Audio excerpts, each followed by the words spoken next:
மார்க்கண்டேயன் இறப்பை வென்ற பக்தன் பற்றி உங்களுக்கு தெரியுமா? மிருகண்டு முனிவர் என்ற ஒரு மகான், அவரது மனைவி மருத்வதி.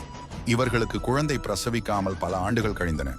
இறைவனை வேண்டி தவம் செய்த பிறகு சிவபெருமான் அவர்களுக்கு தோன்றி 2 வரங்களில் ஒன்றை தேர்வு செய்யும்படி கூறினார். முதல் வரம், ஒரு நல்ல அறிவாளி, நன்மதிப்புள்ள புத்திசாலியான குழந்தை வேண்டுமா? ஆனால் அவனது ஆயுள் குறைவாக இருக்கும், 16 வயது வரை மட்டுமே உயிரோடு இருப்பான். மற்றொன்று 2வது வரம், நீண்ட ஆயுளுடைய குழந்தை, ஆனால் அறிவு குறைந்த குழந்தையாக இருப்பான். மிருகண்டு முனிவரும் மருத்வதியும் முதல் வரத்தை தேர்வு செய்தனர்.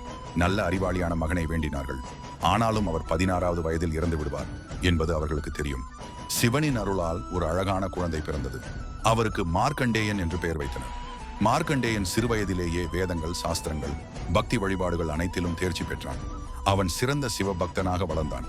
காலம் வரும்போது மார்க்கண்டேயன் 16வது வயதை எட்டினான். அவர் இறப்பதற்கான நாள் நெருங்கிக் கொண்டிருந்தது. ஆனால் அவர் அதை பற்றி கவலைப்படாமல் சிவனை தொடர்ந்து வணங்கி வந்தார்.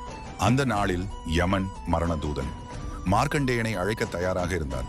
ஆனால் மார்க்கண்டேயன் சிவலிங்கத்தை கட்டிப்பிடித்துக் கொண்டு ஓம் நம சிவாய என்ற இறைவனது திருநாமத்தை ஜபித்துக் கொண்டிருந்தார். யமனை எதிர்த்த சிவபெருமான் யமன் தன் பாசக்கயிறை எறிந்து மார்க்கண்டேயனை பிடிக்க முயன்றார். ஆனால் மார்க்கண்டேயன் சிவலிங்கத்தை இறுக கட்டிப்பிடித்திருந்ததால் பாசக்கயிறு சிவலிங்கத்தின் மேல் விழுந்தது. இதனால் சிவபெருமான் கோபமுடன் நேரில் தோன்றி யமனை அடித்து வீழ்த்தினார். யமன் உயிரிழக்க தேவலோகத்தில் பெரும் குழப்பம் ஏற்பட்டது. சிவன் யமனுக்கு மீண்டும் உயிர் தந்தார்.